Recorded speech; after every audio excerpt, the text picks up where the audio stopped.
Hi everyone, and welcome to this week's Wallsend history story. This week is another in the series of old high street shops. Just like the other videos, this will tell you what used to be there, a little information about the old shop, and then show you what's there now. I hope you will enjoy it and find it interesting. The first shop I am covering this week is not actually a shop. It is the TSB, so it is in fact a bank. However, I wanted to include it because it stood on the site where the old Royal Theatre used to stand, and when the bank opened in this location back in February of 1965, it had Royal Chambers added to its address, which it still uses today. The royal part of the address must surely come from the Royal Theatre that had once been there. I can remember being in the TSB from being in my teens, probably because my dad was in that bank and he got me an account, and also because it was at the bottom of my street when I lived in Laburnum Avenue, so not far to walk to. But of course back then, if you needed money, you had to go inside and draw it out using your little bank book. In 1995, Lloyds Bank merged with the TSB, and most of the branches became known as Lloyds TSB. They continued under this name until around 2013, when there was a demerger and the old TSB bank vanished completely from the high street, and the bank was from then on simply known as Lloyds Bank. Obviously today, in the same location is, oddly enough, Lloyds Bank, and very little has changed in the design of the building since around 2015. The next shop I am going to talk about is called Bobby's, and this was a wool shop. Now this shop had two locations on the high street that I know of, one at 30 High Street East in at least 1983, and another at 41 to 43 High Street East in at least 1982. Now, shops did often move about on the high street, usually for a bigger location or a cheaper rent, although it was much more common back in the 1800s and the early 1900s, when some of the shops moved so much it would be a nightmare finding all of the up-to-date locations. Bobby's, I am sure, would have been a very popular shop, as when I was a kid, every mum that I knew was a knitter, and most of us kids had knitted jumpers, hats and scarves, and some may even have had hand-knitted mittens with that bit of string that went inside your coat sleeves to make sure that you never lost them. And I have to admit, as I'm sure I have said before, that I can't knit. Many people have tried and failed to teach me, but my mum still knits today, and I do know that many other people do as well. The prices of the wool back in the 80s was something like 90 pence for a 100-gram ball, and some baby wool was only 20 pence per ball. However, I have no idea the price of wool these days, so I don't know how much the price has changed. Today, in the same location as Bobby's is in one location, the H&T pawnbroker's shop, which I have never been in, so I have no idea what it's like. And in the other location used to be a mini market. It's some kind of shop like that. But anyway, judging by my more recent photo, it appears to have closed down. The next shop I'm going to talk about goes back a lot further in time than the others mentioned this week. And this is L&M Todd, which was apparently Wallsend's popular hat shop. And this was located at 86 High Street East. I have seen a photo of this shop, which sadly I can't use in this video, but it looked like the windows were absolutely full with all kinds of different hats. Of course, in the past, no one went out without a hat on, so hat shops were very popular. And I do remember that even in the 70s and 80s, my nana never went out without a hat on or a headscarf. I am actually thankful the trend of wearing hats faded out though, as I look silly in most hats. But I do have to admit that in the winter I have now reached the age when a bobble hat is a must to keep me ears warm. In the same location today, you will find a shop called Brito's, which I believe is a takeaway shop selling pizzas, etc. I have never been in the shop, so I have no idea what they are like. And before that, from at least 2009 until at least 2020, it was the Imperial Dragon takeaway, and I'd never been in that one either.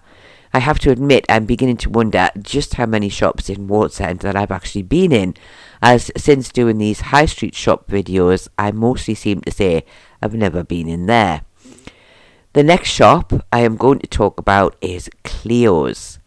This was a ladies' clothes shop, and it stood at 10 to 12 High Street West. The shop opened on August the 26th, 1977.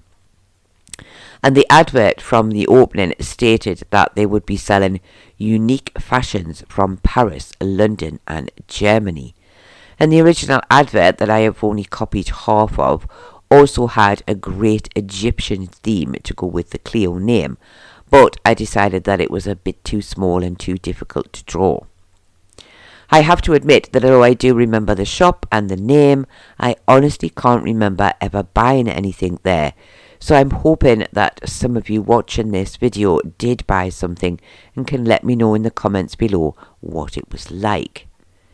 Today, in the same location, you will currently find an empty shop. But from at least 2009 until 2020, the shop was Regal Amusements, then Dunes Amusements, and finally Admiral Amusements. And the amusements are ones that I had definitely never been in, as I am useless with what we used to call fruit machines. I have no idea what people call them these days. Is it slots, or maybe they still call them fruit machines? The next shop that I'm going to talk about is J. Murphy's, which was at 158 High Street West and was a car accessories shop. Now, I do know that this was a very popular shop, and I have been reliably informed that whatever part you might need, then John would have it in his shop. The advert that you can see at the moment dates from 1982, and I'm not really sure how clear my copy is or how much of it that you can see, so some of the prices are car seat covers from £7, car radios £11, and radio cassette players are £35. And I don't actually think that any cars have a radio cassette player in them now, unless they are a classic car.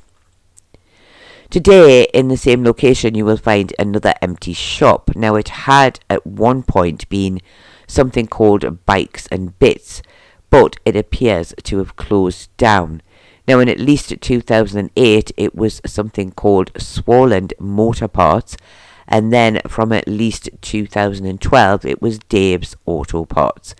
And Bikes and Bits first seemed to appear in around 2018, but seems to have been gone by 2020. The last shop that I am going to talk about this week is Calvert's the Butchers.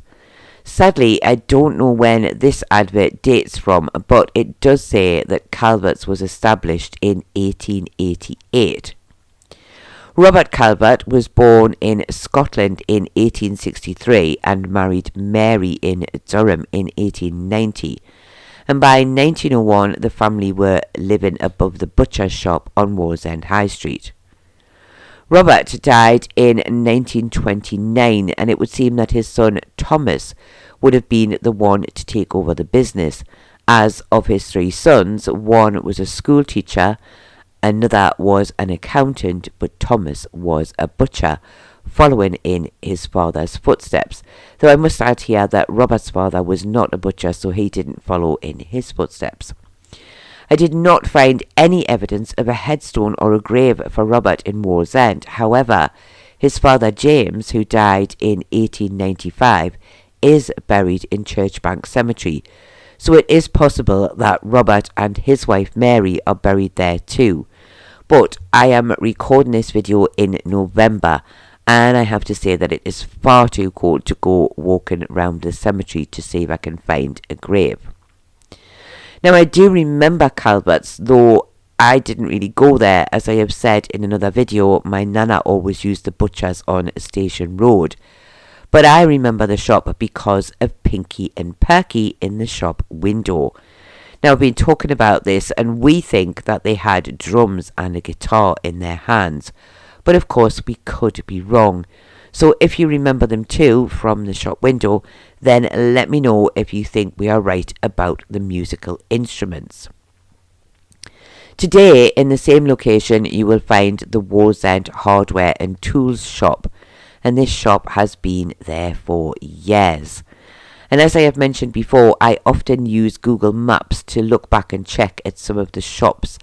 And in this case, I can get back as far as 2008, and it's still the hardware shop. And I am pretty sure that it's been there a lot longer than that. Now, I have been in this shop a few times, and it's really handy when you don't want to go to B&Q or somewhere similar. I do hope that you have enjoyed this short little video about some of the old shops that used to be on Wallsend High Street. As I have said with the previous videos, these often sadly only have pictures of adverts for them. But I hope it has still jogged your memory about some that you may have forgotten or some you may have never even heard of. And I have used old photos wherever possible.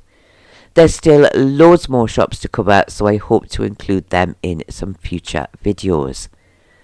I do thank you all very much for watching, and do please share your memories of this week's shops in the comments below, as I'd love to hear them. And I do hope to see you all again very soon.